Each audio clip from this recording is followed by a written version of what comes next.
નમસ્કાર દર્શક મિત્રો, નિર્માણ ન્યૂઝના ખાસ કાર્યક્રમમાં આપનું હાર્દિક સ્વાગત છે। હું છું ધર્મી નકુમ આપની સાથે। જે પ્રકારે આપણે જાણીએ છીએ કે અત્યારે મહાસત્તાનો મહાસંગ્રામ જે છે ચાલી રહ્યો છે અને જે આંકડાઓ છે એ સામે આવી ગયા છે અને ફરી એક વખત જે પ્રકારે એક્ઝિટ પોલે જે દર્શાવ્યું હતું બીજેપીને, ખાસ કરીને સૌથી પહેલા જો બંગાળ ઉપર એક નજર કરું તો એક્ઝિટ પોલે કહ્યું હતું કે બંગાળમાં બીજેપી આગળ છે અને એ જ પ્રમાણે ફરી એક વખત રિઝલ્ટ આવ્યું છે, બીજેપી આગળ આવ્યું છે અને સ્પષ્ટ જે આંકડાઓ છે જોવા મળ્યા છે। બંગાળની જનતાએ 15 વર્ષથી ચાલી રહેલી એ સત્તાને પલટી નાખી છે, સત્તાને દૂર ફેંકી છે અને બીજેપી ઉપર ભરોસો કર્યો છે। બંગાળ વિશે પણ વાત કરવી છે, આ સિવાય પણ તમામ 5 રાજ્યોની વાત કરવી છે। કયા રાજ્યમાં કયા મુદ્દા એવા જે છે કે જે જનતાએ વધારે ભરોસો મૂક્યો છે, જેના ઉપર વધારે વિશ્વાસ કર્યો છે અને કયા મુદ્દા એવા તો છે કે જે ક્યાંક ચૂક ખવાય છે। જો વિરોધ પક્ષની આપણે વાત કરીએ તો કયા એવા મુદ્દાઓ છે, કઈ એવી બાબતો છે, કયા એવા કારણો છે, મતદારોનો ખાસ કરીને તો શું મિજાજ રહ્યો છે આ વખતે આજે 5 રાજ્યની ચૂંટણી અને આજે જે પરિણામ આવ્યું છે તેના ઉપર ખાસ તો ચર્ચા કરવી છે। ચર્ચા કરવા માટે આપણી સાથે જોડાયા છે રાજકીય વિશ્લેષક નિર્મલ સિરોયા, ભાજપમાંથી સાવન પંડ્યા, કોંગ્રેસમાંથી કલ્પેશ પટેલ। સૌપ્રથમ આપ દરેક એક્સપર્ટનું હાર્દિક સ્વાગત છે નિર્માણ ન્યૂઝમાં। સૌથી પહેલા જે પ્રકારે આ ચર્ચા આપણે શરૂ તો કરી છે, નિર્મલભાઈ શરૂઆત આપનાથી કરવા માંગીશ। જે પ્રકારે અત્યારે આંકડાઓ જે છે એ લગભગ સ્પષ્ટ થઈ ગયા છે નિર્મલભાઈ, અને જે પ્રકારે બંગાળની જો હું વાત કરું, સૌથી પહેલા બંગાળમાં આ વખતે સામાન્ય રીતે જો સત્તાકીય પક્ષ હોય અને સત્તા જ ફરીથી આવે તો બહુ પ્રશ્ન ના થાય, પણ 15 વર્ષની એ સત્તા નિર્મલભાઈ લોકોએ ઉખાડી ફેંકી છે। ટીએમસીને આ વખતે જે અરીસો છે એ બતાવ્યો છે। બંગાળથી શરૂઆત શું લાગે છે એવી કઈ મુદ્દાઓ છે કે જે ભાજપે પકડ્યા છે અને ટીએમસી ક્યાં થાપ ખાઈ ગયું આ વખતે?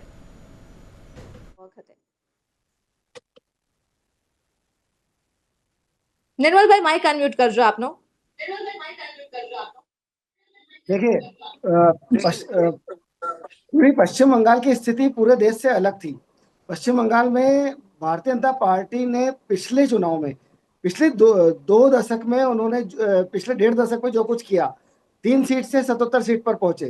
77 सीट पर पहुंचे तब उन्हें उम्मीद थी कि वे सत्ता में आ जाएंगे, लेकिन तब जनता में वो विश्वास नहीं दिला पाए कि वास्तव में वे सत्ता के करीब है और पश्चिम बंगाल से टीएमसी की विदाई हो सकती है। इस स्थिति का उन्हें नुकसान हुआ क्योंकि वहां का जो कार्यकर्ता था, उनका जो बूथ लेवल का कार्यकर्ता था, जो जमीनी कार्यकर्ता था, वो भयभीत था, उसकी सुरक्षा की कोई गारंटी नहीं थी। इस चुनाव में ये गारंटी अमित शाह गृह मंत्री ने, प्रधानमंत्री नरेंद्र मोदी ने और भाजपा के संगठन ने उन्हें दी, और ये आज नहीं दी, ये 5 साल पहले ही दे दी थी कि जो गलतियां हमसे संगठन लेवल पर हुई है, आपको जो सुरक्षा की गारंटी, भरोसे की गारंटी, वो हम आपको देते हैं चुनाव के दिन तक के लिए। क्योंकि उन्होंने कहा था कि आपको भरोसा देंगे, आपको विश्वास दिलाएंगे कि बूथ लेवल पर आपको सुरक्षा मिलेगी, आपको जमीनी स्तर पर लड़ना होगा, सरकार आपके साथ है, संगठन आपके साथ है। उसका फायदा ये हुआ कि संगठन लेवल पर इनके कार्यकर्ता मजबूत हुए, बूथ लेवल पर वे लड़ाई को तैयार हुए। जो अब तक भाग जाते थे, बूथ छोड़ देते थे और चुनाव के दिन से लेकर चुनाव परिणाम तक भगदड़ मची रहती थी, टीएमसी कार्यकर्ताओं का भय था। अब वो नहीं है और उसका लाभ उन्हें इस चुनाव में मिला है। दूसरा, जनता का भरोसा, जनता को भी भारतीय जनता पार्टी विश्वास नहीं दिला पाई थी। देखिए, लेफ्ट का विकल्प खड़ा था कांग्रेस, मतलब तृणमूल कांग्रेस, और वही कांग्रेस तृणमूल कांग्रेस में तब्दील हुई तो ममता बनर्जी लेफ्ट का विकल्प थी। और उसके बाद कांग्रेस और लेफ्ट तो पश्चिम बंगाल में कमजोर हो गई, लेकिन भारतीय जनता पार्टी अपने आप को विकल्प के तौर पर खड़ा किया, और जब विकल्प के तौर पर खड़ा हुआ तो जनता का विश्वास दिलाने में भारतीय जनता पार्टी को भी 15 साल लग गए। और इन 15 सालों में भारतीय जनता पार्टी आज इस मजबूत स्थिति में आ गई है कि 200 सीट के करीब भारतीय जनता पार्टी आज पश्चिम बंगाल ला रही है। ये अपने आप में एक बहुत बड़ी चुनौती थी और इसे भारतीय जनता पार्टी ने पार किया है। जी बिल्कुल, અને સાથે જ કલ્પેશભાઈ શું કહેશો? જે પ્રકારે જો આપણે વાત કરીએ બંગાળની, તો ક્યાંક એવું લાગી રહ્યું છે કે મુદ્દાઓ અનેક હતા કલ્પેશભાઈ વાત કરવા માટે, ચર્ચા કરવા માટે, પણ જે પ્રકારે બંગાળમાં ભરોસો મૂક્યો છે ભાજપ ઉપર, એટલે અત્યારે આંકડાઓ જે સામે આવ્યા છે, વાત કરું તો 293 રૂઝાનમાંથી 190 સીટ જે છે એ સામે આવી રહી છે, આંકડા સામે આવ્યા છે. પણ કલ્પેશભાઈ, એ જ ફરી સવાલ થાય છે, એમ તો જે નિર્મલભાઈએ વાત તો કરી આપણી સાથે, પણ તમને શું લાગે છે કલ્પેશભાઈ, હંમેશા વિપક્ષની ઉપર એ જ સવાલ ઉઠતો હોય છે કે મુદ્દાઓ જે એવા કયા છે કે જે પકડી નથી શકાતા, અથવા તો આગળનો જે મારો ટોક શો હતો એમાં અમુક વિશ્લેષકો એવું કહ્યું હતું કે કોંગ્રેસના અત્યારે ગ્રહો નબળા ચાલી રહ્યા છે, કોંગ્રેસનો સમય સારો નથી ચાલી રહ્યો. તમને શું લાગે છે કે અત્યારે એવું તો શું થઈ રહ્યું છે કે જે જનતા છે એ કોંગ્રેસ ઉપર, વિપક્ષ ઉપર ભરોસો નથી કરતી? પરિપ્રેક્ષમાં ના જોઈએ, પણ જો પાંચેય ચૂંટણીના પરિપ્રેક્ષમાં જોઈએ તો કોંગ્રેસ કેરળમાં ખૂબ સારી પરિસ્થિતિમાં છે. 140 માંથી 44 સીટો આવી છે. પણ પ્રશ્ન એવો છે કે આખા ભારત દેશની અંદર ફક્ત બંગાળની ચૂંટણીની ચર્ચા થાય છે, કેરળની ચૂંટણીની ચર્ચા નથી થતી, પોંડિચેરી નથી થતી. તામિલનાડુની અંદર ટીવીકે નવો પક્ષ ખૂબ સારી પ્રગતિ કરી અને સીટો લઈ ગયો છે. તો સાથે સાથે કોંગ્રેસને એવું નથી કે બંગાળમાં, કોંગ્રેસનો કેરળમાં પણ વોટ શેર વધ્યો છે, કોંગ્રેસની સીટો વધી છે, તામિલનાડુની અંદર પણ સીટો વધી છે, આસામની અંદર કોંગ્રેસ પોતાની પરિસ્થિતિ એઝ ઇટ ઇઝ જાળવી રાખી શકી છે. રહી વાત બંગાળની અંદર પરિસ્થિતિ 100% અમારી કઈ વખત નાજુક હતી. આ વખત કે ત્યાં આગળ જે મુખ્ય લડાઈ હતી એ ટીએમસી અને ભારતીય જનતા પાર્ટી વચ્ચે હતી. અને ખરેખર તો એમ કહીશ કે ટીએમસી અને ભારતીય જનતા પાર્ટી નહીં, પણ ટીએમસી ની સામે ભારતીય જનતા પાર્ટી અને પ્રશાસન સામેની લડાઈ હતી. જેમ ગુજરાતની અંદર ઇલેક્શનમાં આપ જુઓ છો કે અમારી લડાઈ ભારતીય જનતા પાર્ટી સાથે નથી, અમારી લડાઈ પ્રશાસન સામે છે. અલગ અલગ ઇન્સ્ટિટ્યુશનોનો જે રીતે બેફામ દુરુપયોગ થાય છે એની સામે અમારી ચૂંટણી હોય છે. એટલે હંમેશા ચૂંટણીની અંદર જે મુદ્દાઓ હોય છે, મુદ્દાઓ સાઈડમાં રહી જાય છે. જ્યારે મતદાન થવાનું હોય છે તો મતદાનની પહેલા તમે મને બતાવો કે ભારતીય જનતા પાર્ટીને આવા કયા મુદ્દા હતા બંગાળની ચૂંટણીની અંદર કે જે 196 સીટો લઈ જઈ શકે. એવો એક પણ એવો મુદ્દો નતો પ્રજાને સ્પર્શ કર્યો કે પ્રજાનો વિકાસ થઈ શકે, પ્રજાના કામ થઈ શકે, એવો એક પણ મુદ્દો ભારતીય જનતા પાર્ટી પર નતો. ઝાલમુડી લઈ આવું, જી કલ્પેશભાઈ, તમે જે સવાલ કરો છો એ ખૂબ જ સારો સવાલ છે કલ્પેશભાઈ. જી બિલકુલ. સાવંતભાઈ શું કહેશો? ખૂબ સારો સવાલ કર્યો છે કલ્પેશભાઈએ. મુદ્દાઓ કયા હતા એવા બીજેપી પાસે, એવા કયા મુદ્દા ઉપાડવામાં આવ્યા કે જેથી જનતા જે છે એ બંગાળની આપણે વાત કરીએ છીએ કે ભાજપને મત આપે? પ્રથમ તો આપણે જોયું છે કે ભયથી ભરોસા તરફ જે જાય ને એ પ્રકારનું એક વાતાવરણ ઊભું થયું છે. એક સ્ટેબિલિટીનું લોકોને ખ્યાલ આવશે હવે કે સ્ટેબિલિટી શું હોય છે. હવે એ પણ ખ્યાલ આવશે કે વિકાસ શું હોય છે. જ્યારે આપણે આ બધા મુદ્દાઓની વાત કરીએ છીએ ત્યારે, પણ જ્યારે આપણે કોંગ્રેસની વાત કરીએ તો અત્યારે કદાચ મારા મિત્ર છે ટીએમસીની જગ્યાએ ભારતીય જનતા પાર્ટીની સામે દલીલ કરી રહ્યા છે. એટલે ક્યાંક ને ક્યાંક એમણે સ્વીકાર્યું કે એમણે બંગાળની અંદર સરેન્ડર કર્યું એવું અત્યારે એની વાત પરથી લાગી રહ્યું છે કે એમણે શું કરવાનું હતું. ભારતીય જનતા પાર્ટી પણ બંગાળમાં અત્યારે જોશો તો વિરોધ પક્ષમાં જ લડતી હતી ને અત્યાર સુધી. ભારતીય જનતા પાર્ટી લડી પોતાના જે વિચારધારા છે, વિચારધારા પબ્લિકની સુધી લઈને ગઈ. પબ્લિકને જે મુશ્કેલીઓ હતી, પબ્લિકે કેટલી બધી ત્યાં સમસ્યાઓનો સામનો કર્યો છે, એ લોકોને કેટલા વિકાસથી વંચિત રાખવામાં આવ્યા છે. આ દરેક પોઈન્ટને ભારતીય જનતા પાર્ટીનો કાર્યકર્તા પ્રજાની વચ્ચે ગયો. જ્યારે આપણે જોઈએ તો કોંગ્રેસનો કયો કાર્યકર્તા ત્યાં દેખાયો આટલા વર્ષમાં? તો જ્યારે ભારતીય જનતા પાર્ટીનો કાર્યકર્તા ગયો, અમારું શીર્ષ નેતૃત્વ પ્રજાની વચ્ચે ગયું, અમારી વિચારધારા પ્રજાની વચ્ચે ગઈ. બીજા રાજ્યોની અંદર ભારતીય જનતા પાર્ટીએ વિકાસના કરેલા કામ છે, કામ હવે ત્યાંના લોકોને સમજાયા, ત્યાંના લોકોની સમજ ગયા. તો આ બધું જ જ્યારે પબ્લિકની વચ્ચે જાય છે ત્યારે આ પ્રકારના પરિણામો આવતા હોય છે. અને નિર્મલભાઈ, જી સાવંતભાઈ, આપણે આ જ મુદ્દા ઉપર આગળ એક તટસ્થ અભિપ્રાય લઈ લઈએ. નિર્મલભાઈ, આપનું શું માનવું છે? કોંગ્રેસ કહી રહ્યું છે કે મુદ્દા ઉપાડવામાં જ નથી આવ્યા, જનતાલક્ષી જે મુદ્દા હતા એ ભાજપે ઉપાડ્યા જ નથી, તો મત ક્યાંથી મળ્યા? અને ભાજપ કહી રહ્યું છે કે અન્ય રાજ્યના જે વિકાસ જોવો છે, વિકાસ ઉપર વિશ્વાસ મૂક્યો છે બંગાળની જનતાએ. તમને શું લાગે છે નિર્મલભાઈ, બંગાળની જનતાએ ભાજપના વિકાસને જોઈને મત આપ્યો છે કે પછી આ પહેલા જે સત્તાકીય પક્ષ હતો એના ત્રાસમાંથી મુક્ત થવા માટે મત આપ્યો છે?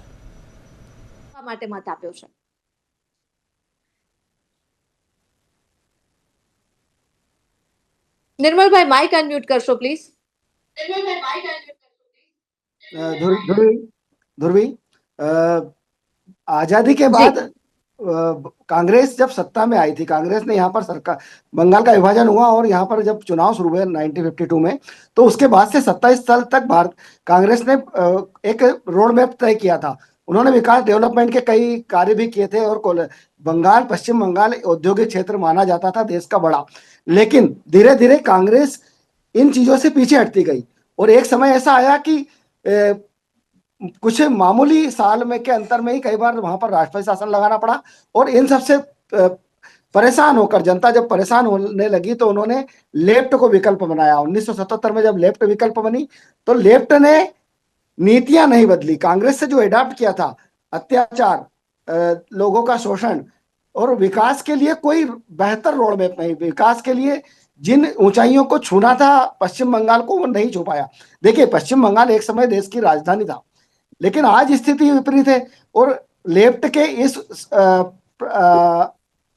अत्याचार, इस दमन विरोधी नीतियों को कांग्रेस ने विरोध किया। और इन कांग्रेस का जब चेहरा बनी ममता बनर्जी ने जब ये चेहरा बनी, महिलाओं पे अत्याचार बढ़े, लेफ्ट के कार्यकर्ता जिस जिस हिंसा का सहारा लेकर, जिस तरह से माओवादियों का भी उनको मदद मिलती थी और वे यहाँ पर अत्याचार करते थे, तो एक महिला पर अत्याचार, खासकर एक, आपको ध्यान हो तो जब आज से 15 साल पहले जब ममता बनर्जी ने 15 से 20 साल के पहले पुरानी बात है कि एक मुखबधिर युवती के साथ वहां पर रेप हुआ और उसको लेकर ममता बनर्जी सचिवालय में पहुंची और ममता बनर्जी को की शिकायत तक दर्ज नहीं हुई, उस युवती की शिकायत दर्ज नहीं हुई और उसे, ममता बनर्जी को उस युवती के साथ घसीटकर सचिवालय से बाहर फेंक दिया गया।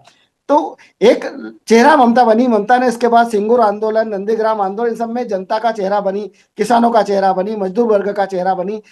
लेकिन उन नीतियों को ममता ने जब ममता को इन सब के कारण सत्ता मिली, सत्ता हासिल हुई 2006 में, तो 2011 में, तो ममता बनर्जी उस नीतियों को बदलने के बजाय उसके अनुरूप काम करने लगी और लेफ्ट के जो इस तरह के कार्यकर्ता थे वो तृणमूल के कार्यकर्ता बन गए और उन्होंने सब अत्याचार जारी रखा।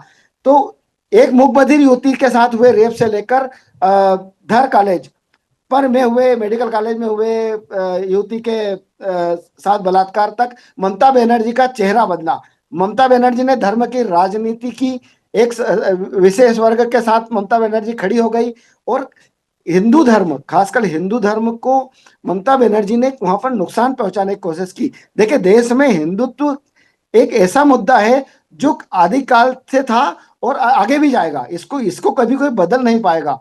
और बांग्लादेश में पिछले दिनों जो घटनाक्रम हुआ, बांग्लादेश में घुसपैठियों का मुद्दा, बांग्लादेश में हिंदुओं पर अत्याचार का मुद्दा और एक संभ्रांत जो वर्ग था पश्चिम बंगाल का, कोलकाता, और जो देखिए सेकंड फेज में जो चुनाव हुआ वहां ममता बनर्जी का गढ़ था, ममता बनर्जी वहां भी हार रही है। इसका मतलब जनता में जो पैदा हुआ भरोसा, भारतीय जनता पार्टी ने वहां पर भरोसा का पैदा किया। चुनाव आयोग ने एसआईआर कराया, एसआईआर के माध्यम से जो मतदाता थे, जो मर गए थे, जो छूट गए थे, जो बाहर चले गए थे, उन सबको अलग किया और जो गैप आई, ये जो गैप थी इसे खत्म किया और एक भरोसा दिलाया जनता को कि आप बेझिझक मतदान कीजिए। मतदान का प्रतिशत 10% बढ़ा और माना जाना चाहिए कि पूरा 10 का 10% ये भारतीय जनता पार्टी के साथ गया। उसका परिणाम है कि 200 के करीब भारतीय जनता पार्टी आज सीटें पा रही है और वहां पर सरकार बनाने जा रही है। निश्चित ही बदलाव का दौर है और इसे स्वीकार करना चाहिए, ममता बनर्जी को स्वीकार करना चाहिए। और देखिए, दूसरे दल तो वहां पर है ही नहीं। धीरे धीरे कांग्रेस खत्म हो गई है, लेफ्ट खत्म हो गई है, लेफ्ट का आखिरी किला केरल था वह भी खत्म होने जा रहा है। तो निश्चित रूप से बदलाव का दौर है और केंद्र के लिए अच्छी सूचना है। भविष्य की राजनीति की दिशा तय करेगा केंद्र की और यूपी में इसका बहुत जबरदस्त प्रभाव पड़ने वाला है, ये आप देखिएगा। બિલકુલ કલ્પેશભાઈ, અનેક એવા મુદ્દાઓની અત્યારે ચર્ચા થઈ રહી છે, અલગ અલગ રાજ્યમાં અલગ અલગ પ્રકારની જે રાજનીતિ છે અપનાવવામાં આવી છે ભાજપ દ્વારા, વિપક્ષ દ્વારા, પણ કલ્પેશભાઈ એક મુદ્દો મને ભાજપ દ્વારા જે ઉપાડવામાં આવ્યો છે નથી સમજાયો, આશા રાખું કે આપ મને ખૂબ સારી રીતે સમજાવશો, એ છે શાકાહારી હિન્દુત્વ અને સાશક્ત પરંપરા। એટલે બંગાળની જો આપણે વાત કરીએ કલ્પેશભાઈ, તો એક સાશક્ત પરંપરાનો મુદ્દો ખૂબ જ ઉપાડ્યો હતો। મમતા બેનર્જી દ્વારા એવું કહેવામાં આવ્યું હતું કે જો બીજેપી આવશે તો એ તમને માછલી નહીં ખાવા દે, અને જેમ આપણે જાણીએ છીએ કે બંગાળમાં માછલી એ મહાપ્રસાદ છે। મેં પહેલા જ મારી ડિબેટમાં શરૂઆતમાં જ કહ્યું કે ભારતીય જનતા પાર્ટી પાસે એવો કયો મુદ્દો હતો કે જે 196 સીટો લઈ જાય। હવે તમે વાત સાચી કરી કે ભારતીય જનતા પાર્ટી પાસે એક જ મુદ્દો હોય હંમેશા, હિન્દુ મુસલમાન, હિન્દુઓની અંદર ભાગલા, સનાતન ધર્મ, શાશ્વત શાકાહારી, મંદિર મસ્જિદ, આ જ મુદ્દા ભારતીય જનતા પાર્ટી પાસે, આનાથી વધારે કોઈ મુદ્દા છે જ નહીં। હવે માછલીની આપણે જે વાત કરી, માછલી એ બંગાળનો એક મુખ્ય ખોરાક છે ત્યાં આગળ, અને લગભગ તમે ત્યાં બંગાળમાં જોશો તો દરેક લોકોના ઘર પાસે નાનું એક તળાવ હશે અને તળાવની અંદર એ માછલી કરશે। બંગાળના ઓડિશાની અંદર સેમ પરિસ્થિતિ હોય છે કે ત્યાં કોઈ છોકરી બેટીનો વ્યવહાર આપવો હોય ને તો તેના ઘરે તળાવ છે કે નહીં એ પહેલા જોવે, કેમ કે એને ત્યાં ભાત એટલે રાઈસ અને માછલી, આ બે મળીને એનું જીવન નિર્વાહ ટકી રહે. એટલે માછલી એ આખા બંગાળ સાથે, બંગાળના ઓડિશા સાથે માછલી જોડાયેલી છે. ભારતીય જનતા પાર્ટી આ મુદ્દો એટલા માટે પકડ્યો કે જે લોકોને ડાયરેક્ટ સ્પર્શ કરતો મુદ્દો છે, પરંતુ એનાથી બંગાળની પ્રજાને શું ફાયદો થશે, બંગાળની પ્રજાનો શું વિકાસ થશે, એ ચર્ચા નથી. એનો કોઈ રોડમેપ ભારતીય જનતા પાર્ટી પાસે નથી. હા, બહુ સમય પહેલા રાહુલ અને આજે ભારતીય જનતા પાર્ટી જે બંગાળની અંદર જીત્યું છે એનું એક કારણ એ પણ છે કે બહુ સમય પહેલા રાહુલ ગાંધીએ કહેલું હતું કે મમતા દીદી એ ભારતીય જનતા પાર્ટી માટે ત્યાં આગળ દ્વાર ખોલી દીધા છે. કારણ કે જયારે ગઠબંધનની અંદર મમતા દીદી ટીએમસી કોંગ્રેસ સાથે ગઠબંધન ના રહી અને એકલા ચૂંટણી લડવાનું જયારે ટીએમસીએ નક્કી કર્યું, ત્યારે જ રાહુલ ગાંધીએ કહી દીધેલું હતું કે આ ભારતીય જનતા પાર્ટીના દ્વાર ખોલ્યા છે. કારણ કે તમે જુઓ, આખી પેટર્ન જુઓ. ભારતીય જનતા પાર્ટીના શુભેન્દુ અધિકારી તો 1995 સૌ પહેલા કોંગ્રેસના એ કાઉન્સિલર હતા, કોંગ્રેસની સીટ ઉપર કાઉન્સિલર ચૂંટાયા. ત્યારબાદ એ તૃણમૂલ કોંગ્રેસમાં ગયા અને તૃણમૂલ કોંગ્રેસમાંથી ભાજપમાં ગયા. એટલે ભારતીય જનતા પાર્ટીનું કોઈ બેઝ નહોતો. હા, ભારતીય જનતા પાર્ટીની શરૂઆત જ્યારે સંઘની શાખાઓની શરૂઆત થઈ ત્યારે કલકત્તાની અંદર એમનો બેઝ હતો. એમના સંઘના નેતાઓ કલકત્તામાં જ્યારે પશ્ચિમ બંગાળથી હતા, પરંતુ ક્યારેય તે પોતાનું ત્યાં આગળ અસ્તિત્વ જમાઈ નહોતું શક્યું. અને એ અસ્તિત્વ ના જમાઈ શક્યું અને આજે એમને જે એન્ટ્રી આપી છે એ એન્ટ્રી આપવાનું કામ મમતાએ કર્યું. જો ગઠબંધન સાથે સરકારમાં રહ્યા હોત, ગઠબંધન સાથે લડ્યા હોત તો ચોક્કસ ભારતીય જનતા પાર્ટીને હરાઈ શક્યા હોત. પરંતુ મમતા દીદી અગાઉ પણ અટલ બિહારી વાજપેયી સરકાર વખતે ભારતીય જનતા પાર્ટી સાથે રહેલા છે, મોદી સાહેબની સરકાર વખતે રહેલા છે. એટલે એ કોંગ્રેસ ભાજપ બે બાજુ રહેતા હતા, એના કારણે એમને નુકસાન થયું છે. અને તમે જાણો છો કે ભારતીય જનતા પાર્ટી જે સ્ટેટની અંદર કોંગ્રેસ સિવાયની સરકારો છે ત્યાં તમામ પ્રાદેશિક પક્ષોને પોતાની સાથે એકવાર લઈ લે છે અને પછી એ પ્રાદેશિક પક્ષોને ખતમ કરી નાખે છે. તમે જમ્મુ કાશ્મીરની પીડીપીથી લઈને શરૂઆત કરશો તો નીચે એઆઈડીએમકે સુધી તમે જાઓ, આ બધું ગુજરાતથી લઈ અને પશ્ચિમ બંગાળ સુધી જાઓ, કે જેટલા નાના પક્ષો છે એ તમામ નાના પક્ષો સાથે એ ગઠબંધન કરશે, સરકારમાં રહેશે અને પછી ધીમે રહી અને પગ પોતાના પેસારીને એને બહાર કાઢશે. એટલે આ એક એની રમત છે. બીજી વાત રહી કે ભારતીય જનતા પાર્ટીને આ વખતે ભાઈ હુક ઓર કુક બંગાળ જીતવું હતું, એમને બતાવવું હતું કે અમે અમારું વર્ચસ્વ હોય અને એટલા માટે તો સેન્ટ્રલ ફોર્સિસનો બેફામપણે દુરુપયોગ કર્યો છે. તમે બંગાળની અંદર જુઓ કે સેન્ટ્રલ ફોર્સિસની જે ગાડીઓ મૂકી છે એ જમ્મુ કાશ્મીરની અંદર આતંકવાદીઓ સામે જે સીઆરપીએફ લડતી હતી અને જે બખ્તરબંધ ગાડીઓ સીઆરપીએફની આતંકવાદીઓ સામે લડવા માટે જમ્મુ કાશ્મીરમાં હતી એ બંગાળની અંદર મૂકી. જી કલ્પેશભાઈ રોકવા માંગીશ. જી કલ્પેશભાઈ રોકવા માંગીશ. ગાંધીનગર ખાતેથી અલગ અલગ પ્રતિક્રિયાઓ આવી રહી છે, ઉજવણીના અલગ અલગ પ્રકારના વિઝ્યુઅલ્સ અને પ્રતિક્રિયા આવી રહી છે. એક નજર ત્યાં જે કત્તલખાના છે એ કત્તલખાના અટકાવવાની વાત થતી હોય છે. એટલે સાવંતભાઈ સવાલ એ થાય કે તમે બંગાળમાં એવી વાત કરો, મમતા બેનર્જીએ એવું કહ્યું હતું કે જો ભાજપ આવશે તો એ માછલી ખાવા નહીં દે, માછલી છે બંગાળમાં મહાપ્રસાદ ગણવામાં આવે છે.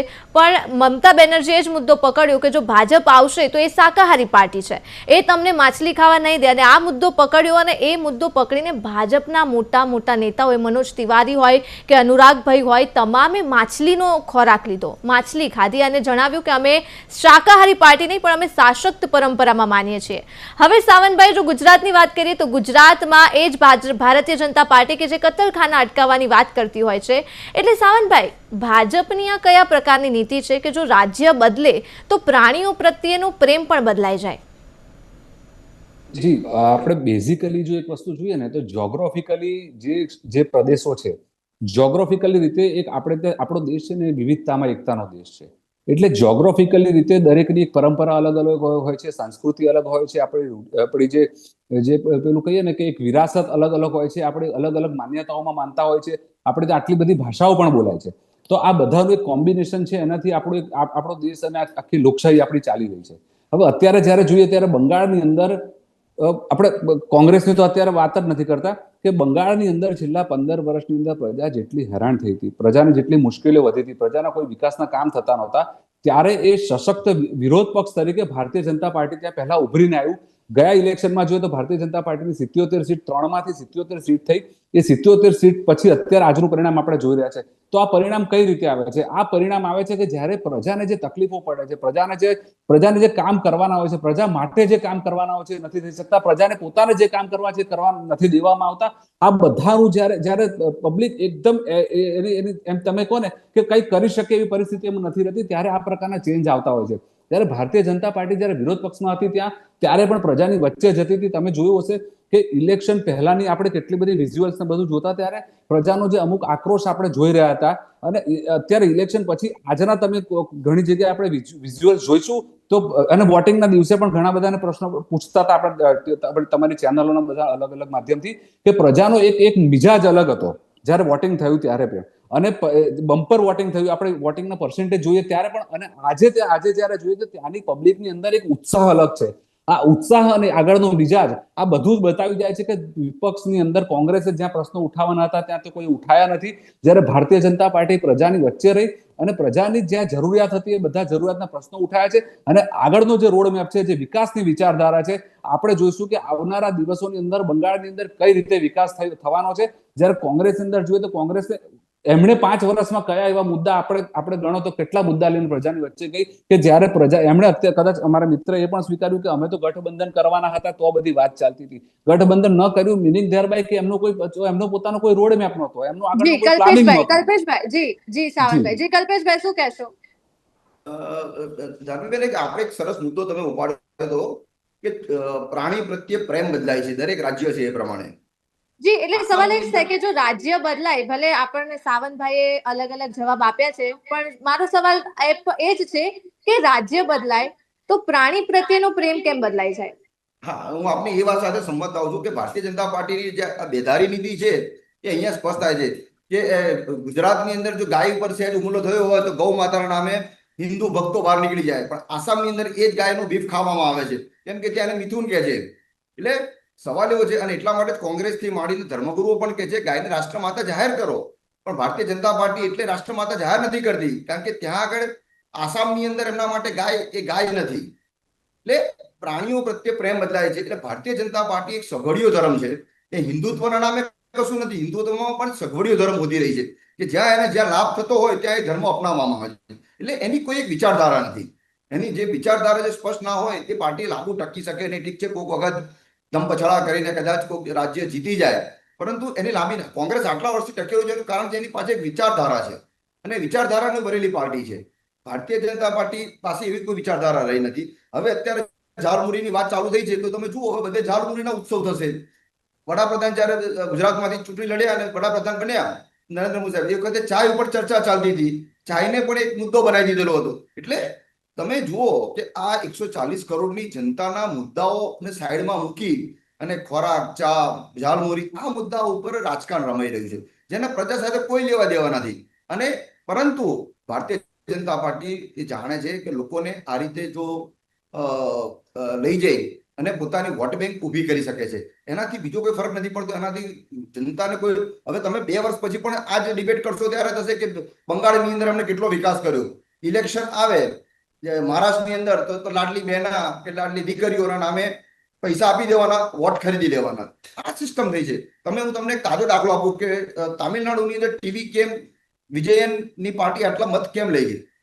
તો એમણે એમના ચૂંટણી પ્રચારની અંદર કહ્યું હતું કે જે દીકરીઓના લગ્ન થશે એને હું 8 ગ્રામ સોનું આપીશ, અને જે બાળક નવું જન્મશે એને અંગૂઠી આપીશ. જુઓ, એટલે મહિલાઓને આકર્ષવા માટે, અને આ એક જાતનું જે પ્રલોભન આપવામાં આવે છે એના કારણે વોટ બેંક ત્યાં વધે છે.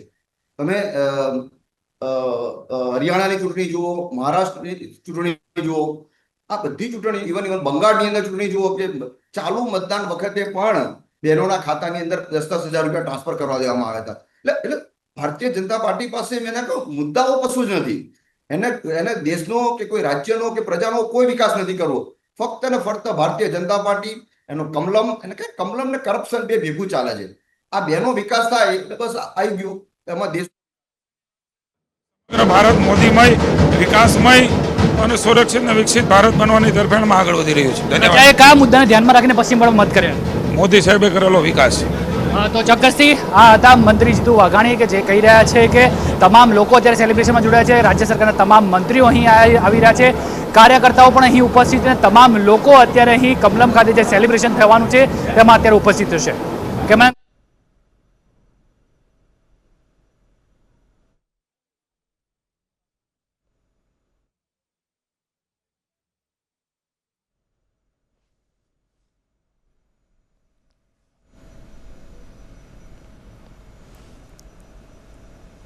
જી, તો જે આપણે ચર્ચા કરી રહ્યા હતા એ ચર્ચાને કન્ટિન્યુ કરીએ અને સાવનભાઈ જે પ્રકારે અંતે કલ્પેશભાઈએ જે કહ્યું હતું આપણી સાથે, પહેલા આપણી સાથે संदीपभाई गांगुली जोड़ाई गया है जो विश्लेषक है। संदीपभाई, खूब खूब स्वागत है आपका निर्माण न्यूज में। सावनभाई, जे प्रकारे हूँ बात करी रही थी कि कल्पेशभाई जे कह્યું કે કમલમ અને કરપ્શન બંને સાથે ચાલે છે। આપણે અન્ય રાજ્યોની જો વાત કરીએ તો ભાજપ જીત્યું છે, ચોક્કસ સાચી વાત છે, પણ હવે સાથે સાથે ચર્ચા એ પણ ચાલી રહી છે 2027ની પણ મોંઘવારીની પણ એક તરફ ચર્ચા ચાલી રહી છે। સાવનભાઈ, મારો અવાજ આવે છે તમને?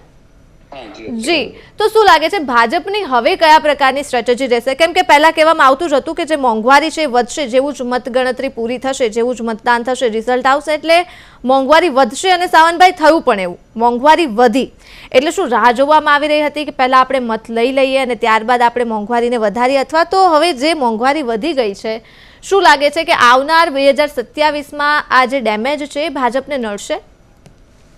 બેન, સર્વપ્રથમ તો આજે આપણે જ્યારે ચૂંટણીના પરિણામોનું વિશ્લેષણ માટે અહીંયા આપણે એક આ ડિબેટ ચાલી રહી છે ત્યારે કદાચ પહેલું મારે તો એ કહેવું પડશે કે આજે જે પરિણામ આવી રહ્યા છે એ 5 સ્ટેટની વાત કરીએ છીએ તો 5 સ્ટેટની અંદર જે પરિણામ આવી રહ્યા છે, પહેલા તો આપણે પરિણામને સ્વીકારવા રહ્યા। પબ્લિકે પોતાનો મેન્ડેટ આપી દીધો છે, પબ્લિકે પોતાને શું જોઈતું હતું, પોતાને કયો વિકલ્પ પસંદ હતો એ પણ આજે કહી દીધું છે। મતરૂપીય મેન્ડેટ અત્યારે આપણી પાસે છે, એ આસામ હોય, બંગાળ હોય કે અન્ય રાજ્ય હોય। ત્યારે આપણે હવે અત્યારની જે ડિબેટ છે ને એ ચૂંટણી પહેલાની જે ડિબેટ કરતા હતા ને એ પ્રકારની એક ડિબેટ ચાલી રહી છે। અત્યારે એ છે કે દરેક પાર્ટીએ, સપોઝ અમારું જ્યાં કંઈ પણ અન્ય રાજ્યોની અંદર પણ અમારે પણ ઘણી બધી જગ્યાએ અમારે સુધારો કરવાની જરૂર છે। અમારે પણ એમાં ઘણા બધા એવા હશે જે વિશ્લેષણ કરવા પડશે। અમારી જે બોડી હશે, અમારા જે શીર્ષ નેતૃત્વ હશે એનો વિચાર કરશે કે હવે આવનારા ઇલેક્શનની અંદર આ જગ્યા, જે જગ્યા અમારી પણ જ્યાં ક્યાંક કચાશ રહી છે એ કચાશને આપણે કઈ રીતે આપણે એને સુધારીશું, એ એક મુદ્દો અલગ હોય છે। જ્યારે પરિણામ આવે છે ત્યારે એને ખેલદિલીથી સ્વીકારવા એ મુદ્દો અલગ હોય છે।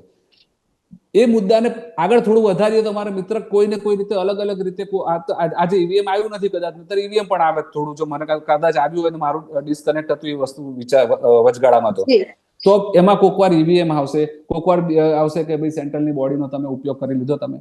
ભાઈ, વાત એ છે કે તમારે તમારા કામ કરવાના હતા એ તમે કામ નથી કરી શક્યા, તમારી વિચારધારા પ્રજા સુધી નથી પહોંચી, તમારા કાર્યકર્તા પ્રજા સુધી અત્યારે ક્યાં હતા, તમારા કાર્યકર્તા નથી પહોંચ્યા। આ બધું જ્યારે પ્રજાની વચ્ચે જાય ત્યારે પ્રજા મેન્ડેટ આપતી હોય છે। અલગ અલગ રાજ્યોની અંદર પબ્લિકે જોયું છે કે કયા કયા રાજ્યોમાં કઈ રીતે કામ થઈ રહ્યા છે, કેન્દ્રની કેટલી યોજનાઓ છે, કેન્દ્રની જેટલી યોજનાઓ છે એનો સીધો લાભ લાભાર્થીઓને કઈ રીતે મળી રહ્યો છે। આપણે એમની જ સરકારનું એક વખતનું સ્ટેટમેન્ટ યાદ કરીએ તો ₹1 દિલ્હીથી નીકળતો તો 15 પૈસા પહોંચતા હતા। આ મારું કોઈ સ્ટેટમેન્ટ નથી, એટલે આ બીજી વાત ઉપર અત્યારે જવાનો કોઈ મતલબ નથી। અત્યારે જો ચૂંટણી પ્રચાર 2027ની એમણે વાત ડિબેટ કરી હોય તો એ પ્રમાણે આપણે એ રીતની વાતો કરીએ આજે ભેગા થઈને। આજની વાત એ છે કે આજે પ્રજાએ અમારી પર જે વિશ્વાસ મૂક્યો છે એ વિશ્વાસ, અમને મતરૂપી વિશ્વાસ મુકાયો છે, અમારે એ પ્રજાના જે વિશ્વાસ છે એને પૂર્ણ કરવાનો છે, એમના જે કાર્યો કરવાના છે એ પૂર્ણ કરવાના છે, અને આવનારા 5 વર્ષની અંદર જોશું કે અમે કઈ રીતે આગળના કાર્યો પૂર્ણ કરીએ છીએ। जी बिल्कुल। निर्मल जी, क्या कहें, जो केरल की अगर हम बात करें निर्मल जी, तो केरल में जिस तरह का रिजल्ट सामने आया है, अभी यूडीएफ आगे है, यूडीएफ जीत रही है, केरल में किस तरह की राजनीति बनी है, केरल के लोगों का क्या मिजाज रहा है, और यूडीएफ आगे है, खास तो निर्मल जी किस तरीके से अगर इक्वेशन की बात करें तो केरल में कैसे इक्वेशन बने हैं? देखिए, केरल में कांग्रेस का गठबंधन था, यूडीएफ, तो लेफ्ट से वहां पर लोग परेशान नहीं थे, लेकिन जिस तरह की नीतियां थी, जिस तरह की कार्यप्रणाली थी, उससे लोग उब गए थे। विकल्प चाहिए था उन्हें, लेकिन भारतीय जनता पार्टी वो विकल्प नहीं बन पाई। लेकिन आपको एक बात बता दूं कि केरल का चुनाव बहुत अच्छा हुआ है। जिस तरह पश्चिम बंगाल में शांतिपूर्ण मतदान हुआ है, केरल में भी चुनाव का तरीका बदला है, और भारतीय जनता पार्टी के जितने प्रत्याशी थे वे वहां पर गली गली घूमे हैं, और कांग्रेस ने यहाँ पर बहुत बेहतरीन, मतलब कांग्रेस का प्रचार आक्रामक था, और कांग्रेस एक विकल्प के तौर पर खड़ी थी। कांग्रेस को इतनी अच्छी उम्मीद नहीं थी कि उन्हें इतनी बेहतरीन सीट वहां पर मिलेगी, लेकिन विकल्प बनी। और जो वहां पर सीएम थे वर्तमान में, उन्हें एक दिन पहले, देखिए उन्होंने कल ही अपनी पूरी डिटेल्स हटा ली थी सोशल मीडिया से। उन्होंने अपने आप को एक्स सीएम भी नहीं लिखा, उन्होंने सीधा अपनी पार्टी का कार्यकर्ता बताया, और इससे साबित होता है कि उन्होंने स्वीकार कर लिया था एग्जिट पोल के बाद और आज के मतगणना के पहले ही कि वे इस सत्ता से जा रहे हैं, और कांग्रेस के लिए वहां बेहतर अवसर है। लेकिन मानिए कि लेफ्ट का यह आखिरी किला था जो ढह गया है। अब वहां पर भारतीय जनता पार्टी, मान के चलिए कि अपनी पूरी जी जान लगा देगी। आज भारतीय जनता पार्टी वहां पर भले ही सीट ना ला पाई हो, लेकिन आज से मान के चलिए कि वहां पर संगठन लेवल पर वापस काम शुरू हो जाएगा आज शाम से ही। और वहां पर जिस तरह से पश्चिम बंगाल में रणनीति बनाई गई है, इस तरह केरल में भी घर घर बूथ लेवल पर कार्यकर्ताओं का भरोसा जीतने के साथ आम जनता का भरोसा जीतना पड़ेगा। देखिए, क्रिश्चियनों में वहां पर जो संख्या है क्रिश्चियनों की बहुत अच्छी है, और उस लोकेलिटी में भारतीय जनता पार्टी ने अपना घुसपैठ चालू कर दी थी। और आने वाले चुनाव में कांग्रेस का विकल्प कौन होगा, तो कांग्रेस के विकल्प के तौर पर भारतीय जनता पार्टी सीधी टक्कर देगी। आप पांचों राज्यों के चुनाव परिणाम देख लीजिए, सीधे मुकाबले हुए हैं, कहीं पर भी तीसरा विकल्प नहीं। सिर्फ तमिलनाडु में त्रिशंकु स्थिति बनी है, वह भी अनिश्चितता की स्थिति में, क्योंकि अन्ना द्रमुक और विजयन को द्रमुक के विकल्प के तौर पर देखा गया था दोनों दलों को। और विजयन की जो टीवी की जो परफॉर्मेंस थी वो राजनीतिक रूप से नहीं थी। विजयन की जो अपनी व्यक्तिगत छवि वहां पर है, जो उनकी फिल्मों में या उनके कार्य प्रणाली में जो देखी गई, फिल्मों की जो पटकथाओं में देखी गई, उस आधार पर जनता ने निर्णय किया। वैसे भी तमिलनाडु का नेचर रहा है कि स्टारडम से लोग प्रभावित होते हैं, और उसी स्टारडम का फायदा वहां पर विजयन की पार्टी को मिला है। लेकिन विजयन को भी अंततः केंद्र सरकार के साथ जो भी दल होंगे उनके साथ जुड़ना होगा। हालांकि एक खबर ये भी आ रही है कि कांग्रेस वहां पर विजयन को संपर्क कर रही है समर्थन देने के लिए। ये एक नया चमत्कार होगा वहां पर, अगर कांग्रेस ने ये सोचा है कि विजयन के साथ मिलकर वो सत्ता तक पहुंचे। हालांकि अभी तक वे डीएमके के साथ थे, लेकिन अगर विजयन के साथ वो सत्ता तक पहुंचते हैं तो वहां पर एक नई राजनीतिक शुरुआत होगी तमिलनाडु में। ની જો આપણે વાત કરીએ સાવનભાઈ, શું લાગે છે કેરળમાં શા માટે જે લોકોનો મિજાજ છે ભાજપ તરફી નથી? અને જે પ્રકારે નિર્મલભાઈએ કહ્યું, ખૂબ સાચી વાત કરી છે કે હવે લાગી રહ્યું છે કેરળનું આજનું જે રિઝલ્ટ જોવું છે કે ભાજપ માઇક્રો મેનેજમેન્ટમાં ખૂબ આગળ છે, આપણે માનવું રહ્યું। કેરળમાં હવે શું લાગે છે બીજેપી દ્વારા શું કામ કરવામાં આવશે? સંગઠન લેવલ પર જ કામ થશે એવું કહી રહ્યા છે એક્સપર્ટ્સ, પણ તમને શું લાગે છે? જો અત્યારના રિઝલ્ટ ઉપર એક નજર કરીએ સાવનભાઈ, તો કેરળમાં ભાજપ ક્યાં થાપ ખાધી? જી, કેરળની અંદર અમે પ્રજાની વચ્ચે ગયા હતા। અમે અમારી કેન્દ્રની જે યોજનાઓ હતી યોજનાઓ મૂકી હતી, અમારા સંગઠનના જે કામ કરવાના હતા સંગઠનના કામ કર્યા હતા। તેમ છતાં ક્યાંક ને ક્યાંક અમારી જે રણનીતિ હતી એમાં ક્યાંક ને ક્યાંક થોડી કચાશ રહી ગઈ કે ઉણપ આવી છે। કેરળની જનતાનો જે જનાદેશ છે સર્વમાન્ય છે, અમે એને સ્વીકારીએ છીએ। હવે આવનારા 5 વર્ષની અંદર અમે ફરીથી અમે કામે લાગીશું। ત્યાં જે કોઈ પણ સરકાર હશે, સરકારની સામે જ્યારે પ્રજાને મુશ્કેલીઓ પડશે, પ્રજાના અમે પ્રશ્નો ઉઠાવશું। સાથે સાથે અમારી જે સરકાર છે, અમે અમારા જે અન્ય સ્ટેટની અંદર અમારી જે સરકાર છે એ કઈ રીતે કામ કરી રહી છે એ બધા કામ અમે કેરળની પબ્લિકની વચ્ચે લઈને જઈશું। કેન્દ્રની જે વિવિધ યોજનાઓ છે, યોજનાઓ પબ્લિક સુધી પહોંચે એનું પણ ધ્યાન રાખવામાં આવશે। એટલે કુલ મિલા કે અમારો જે કાર્યકર્તા છે, કાર્યકર્તા અમારો 24/7 એક્ટિવ હોય છે, અને આવનારા 5 વર્ષની અંદર તમે જોશો કે અમારો કાર્યકર્તા પ્રજાની વચ્ચે જ દેખાશે આપને।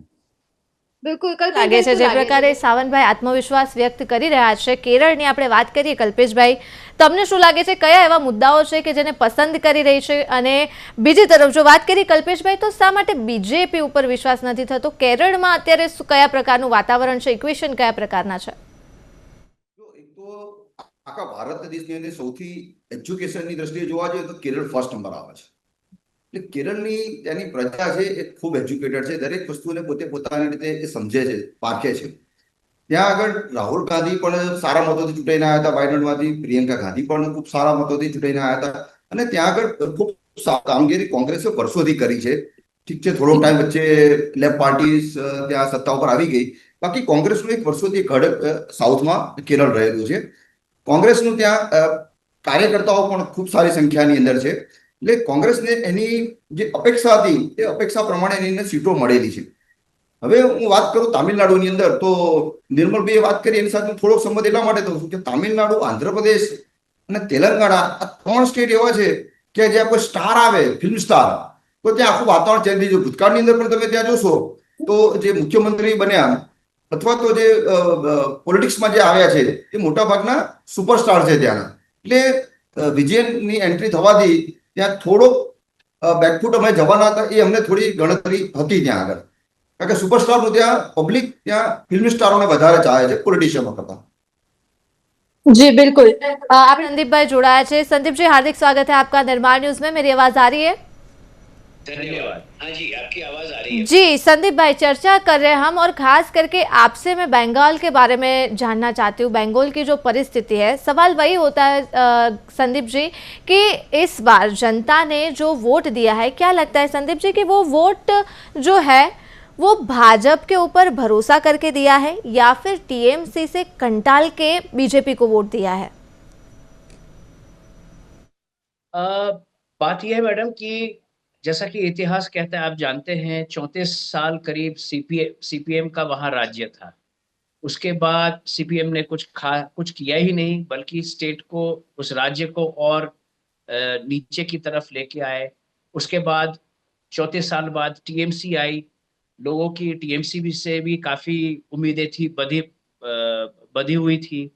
लेकिन दिन के दिन ये राज्य अराजकता की तरफ, डेवलपमेंट तो बहुत दूर की बात, इंडस्ट्रियल डेवलपमेंट नहीं हुए, जो इंडस्ट्रीज थे उनको निकाल दिए गए, और ये सब के चलते ये स्टेट पिछड़ता ही चला गया।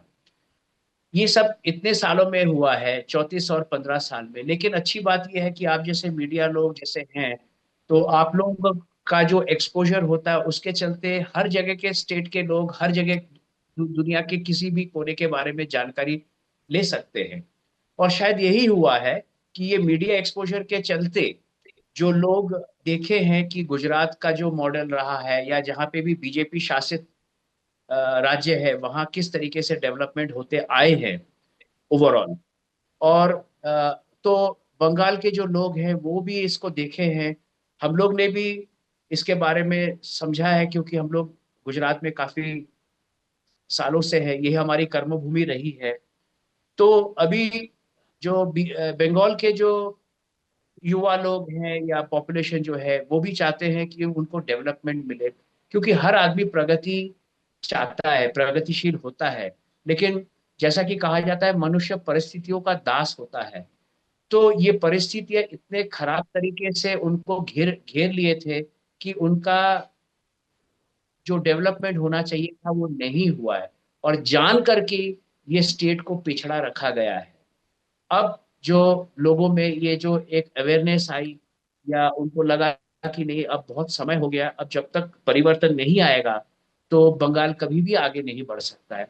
और हकीकत में बंगाल उस लेवल पे आ चुका है कि अगर बीजेपी नहीं आती तो बहुत देर हो जाती। हर तरीके का जो डेवलपमेंट होना था वो, अब हम लोग आशावादी हैं, बंगाल के लोग आशावादी हैं कि वही मॉडल ऑफ डेवलपमेंट, प्रगति बंगाल में भी आएगा।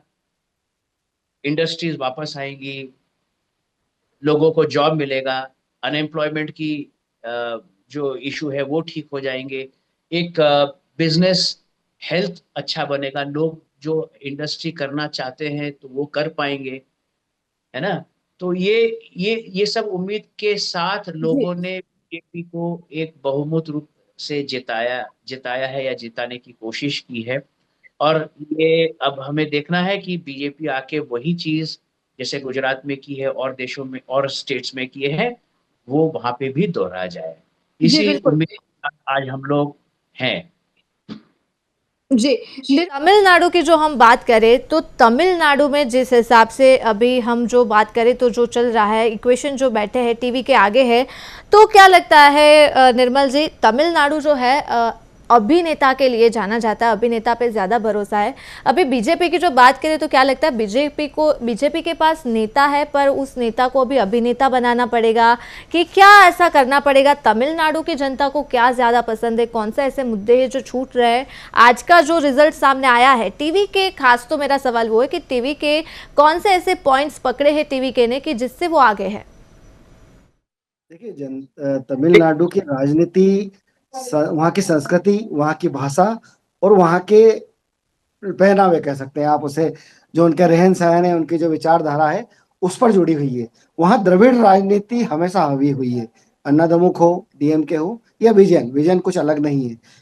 विकल्प की तलाश थी, विकल्प में अन्नाद्रमुक के दल के लोग विकल्प बन सकते थे, लेकिन विजयन ने जब आए तो विजयन ने जिस तरह का प्रचार किया, जिस तरह की उनकी लोकप्रियता को उन्होंने बुनाया, उसका फायदा उन्हें मिला है तमिलनाडु में। हालांकि जनता जो है, जनता ने जनता वहां पर डीएमके से उब गई थी। डीएमके के नेताओं की स्टालिन की जो कार्यशैली थी, स्टालिन के जो बयानबाजी थी, उन सबको जनता के मन में एक थोड़ा सा चेंज आया था कि भाई हमने आपको किन उम्मीदों से उस सत्ता तक पहुंचाया था, आप उस उम्मीदों पर खरे नहीं उतरे हैं, और ऐसे में विकल्प की तलाश थी।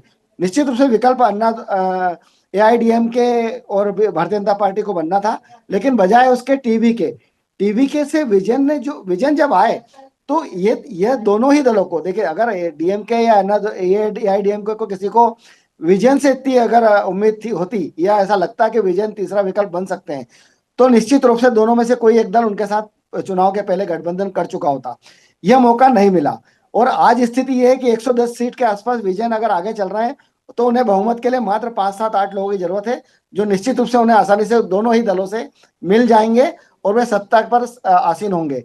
लेकिन पूरी तरह आप देखें ओवरऑल चुनाव में की रणनीति में तो जनता अब सिर्फ विकल्प तलाशती है। अगर जनता आपके 1 कार्यकाल 2 कार्यकाल तक आपको मौका देती है और आप जनता की अपेक्षाओं पर खरा नहीं उतरते, देखिए महिलाएं निर्णायक हैं आज की स्थिति में, और युवाओं को चाहिए बेहतर विकल्प में रोजगार, खासकर रोजगार और रहन सहन के लिए एक आसान सी जिंदगी। तनाव नहीं चाहिए लोगों को जिंदगी में, क्योंकि जिस तरह से बहुत सारी चीजें सर्कमस्टेंसेस दुनिया भर में चल रही हैं, वो हमारे देश को प्रभावित करते हैं और देश के साथ राज्यों को प्रभावित करते हैं। ऐसी स्थिति में एक आसान और सामान्य जिंदगी जीना जो आम आदमी चाहता है, महिलाएं जो सुरक्षा चाहती है, उन मुद्दों को लेकर अगर सत्ता में आसीन दल उनको पूर्ति नहीं कर पाता है तो उन्हें विकल्प चाहिए, और जब भी कोई मजबूत विकल्प मिलेगा जनता उसे चुनेगी, और यही तमिलनाडु में हुआ है। विजन के तौर पर उन्होंने एक विकल्प चुना है, अब देखना यह है कि विजन उसकी कितनी पूर्ति कर पाते हैं आने वाले समय में। જી બિલકુલ, અને સાવનભાઈ જે પ્રકારે આ વાત આપણે કરી રહ્યા છીએ તમિલનાડુની, જેમ નિર્મલભાઈ કહ્યું, સાવનભાઈ મારો અવાજ આવે છે?